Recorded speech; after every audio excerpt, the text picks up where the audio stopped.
અકરમ તો રેકોર્ડિંગ પતાઈને આવ્યા? બસ જો અત્યારે પતાઈને આવ્યો છે. હવે હું જઉં છું રેકોર્ડિંગ કરતો આવું એક મારે જે છે લેક્ચરનું. અને અકરમ સર હમણાં પેલું ગ્રામ સેવકની કંઈક ભરતી આવી છે. ગ્રામ સેવક, મુખ્ય સેવિકા, પશુધન નિરીક્ષક સાહેબ, જીપીએસએસબી બોર્ડ જાગી ગયું છો.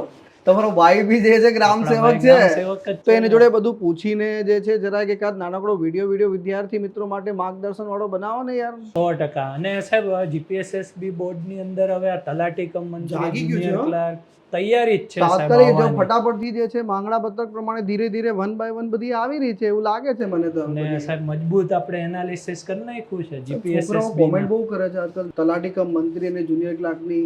એનું શું છે કંઈક? બસ જો અત્યારે સાહેબ પ્લાનિંગ ચાલુ જ છે. પૂછાયેલા પેપરોનું આખું એનાલિસિસ કરી દીધેલું છે.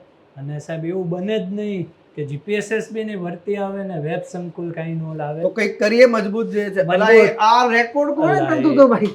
અલા, આ રીતે રેકોર્ડ ન યોગેશભાઈ, કરાય. તમે યાર પણ રેકોર્ડિંગ કરી દીધું તો કાંઈ વાંધો નહીં સાહેબ. હવે સાહેબ છોકરાઓ માટે જે છે છોકરાઓ બહુ ડિમાન્ડ કરી રહ્યા છે કે મામા ક્યારે આવી રહ્યા છે, જે છે કંઈક તડકતું ભડકતું લઈને સરસ તો સાહેબ મજાનું. પહેલા આપણે કમેન્ટ કરાવી દઈએ કે હા. તમે જીપીએસએસબી ની કઈ એક્ઝામની વિદ્યાર્થી મિત્રો તૈયારી કરી અને રહ્યા છો. તમારી શું ડિમાન્ડ છે, તમારે 100%. કયું શું જોઈએ છે એ નીચે કોમેન્ટ બોક્સમાં અવશ્યથી લખજો મિત્રો.